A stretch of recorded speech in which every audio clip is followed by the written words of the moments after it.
My family texted, "We need space from you. Please don't reach out anymore at all." My aunt packed them up.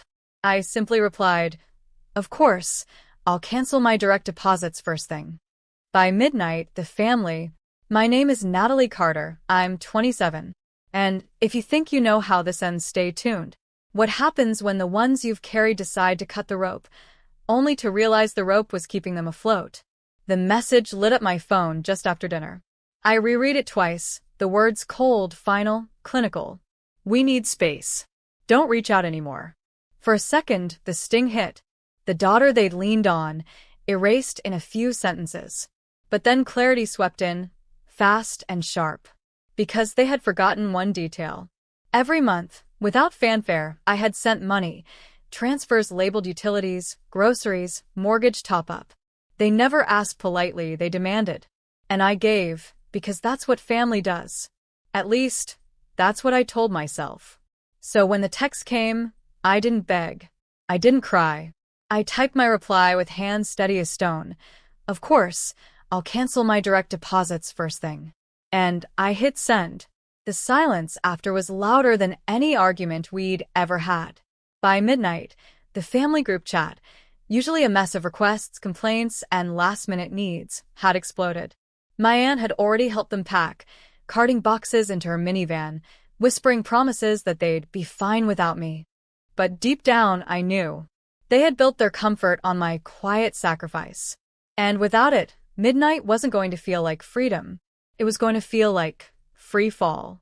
I watched the screen glow, one furious message after another, their panic dripping between the lines.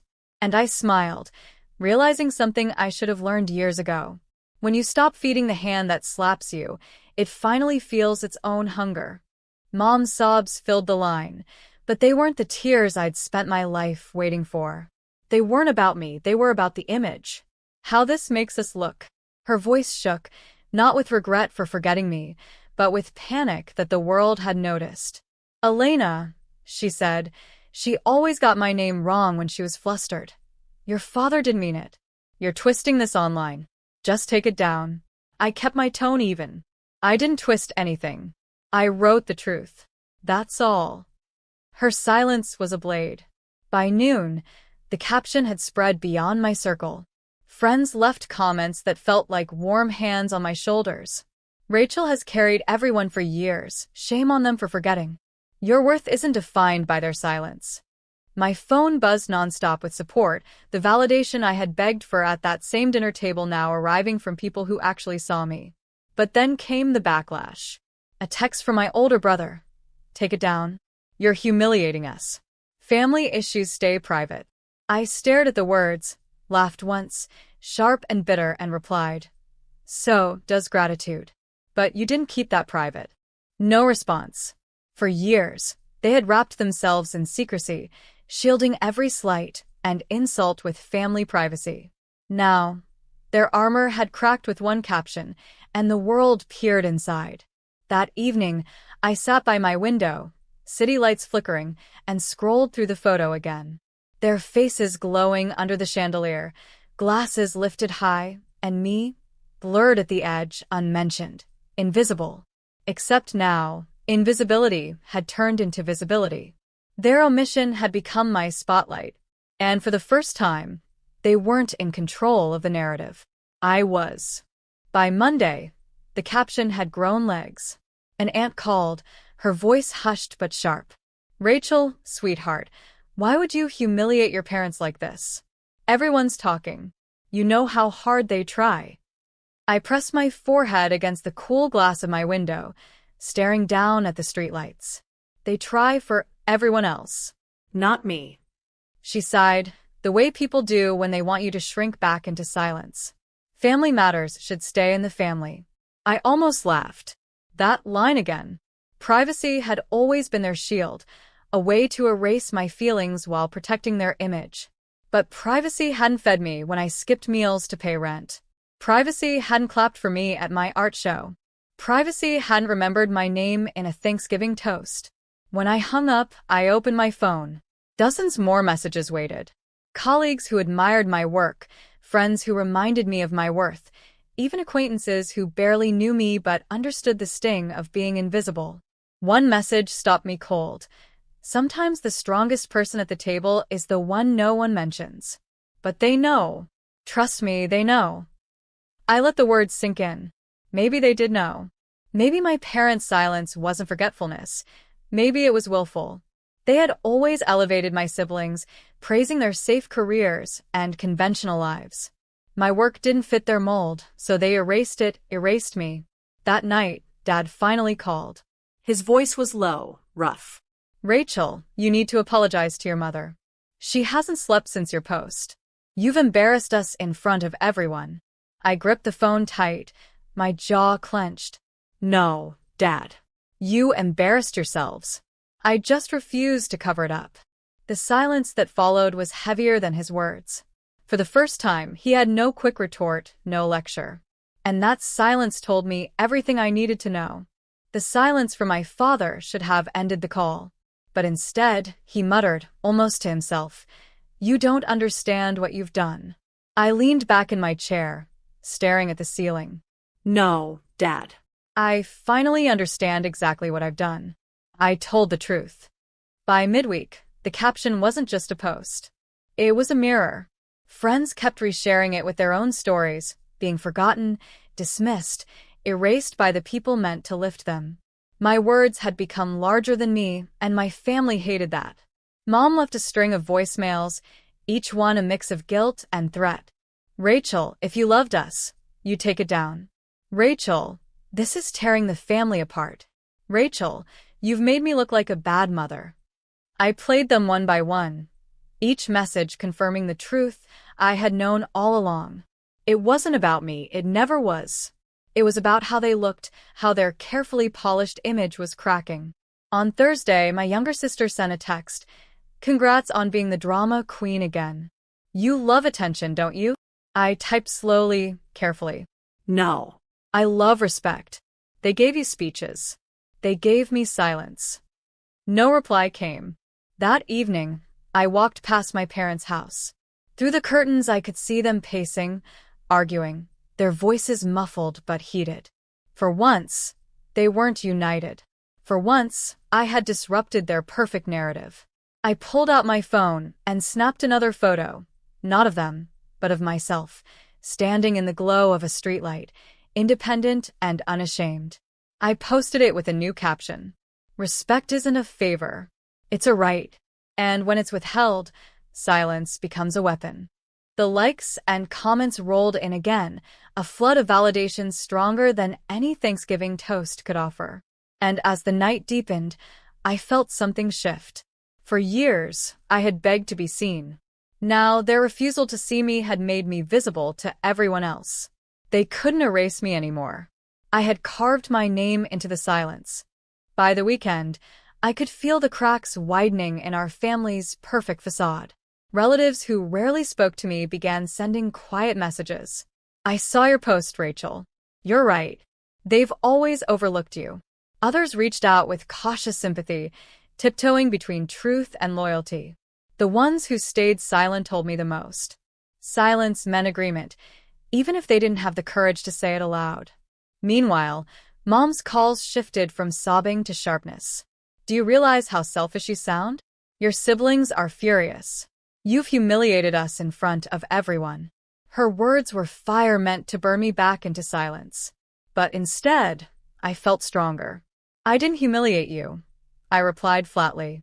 "I just refused to carry your erasure quietly." That night, I sat at my desk and opened the photo again. My siblings, glowing under the chandelier, raising glasses to speeches in their honor. My absence at the table now screamed louder than their names ever could. I thought of every year before, when I had cooked dishes, set the table, cleaned in silence while their accomplishments were paraded. How many times had I told myself, next year will be different? But it never was. Thanksgiving wasn't a dinner. It was a stage. And I was never invited to step into the light. This year, I hadn't just stepped off the stage. I had burned it down. The caption, the photo, the ripple of attention, it wasn't about revenge. It was about reclaiming my narrative, the one they had silenced year after year. And as the support kept pouring in, I realized something beautiful. I didn't need their speeches. I had found my own voice, and it was louder than applause. By the sixth day, the tension had grown unbearable for them.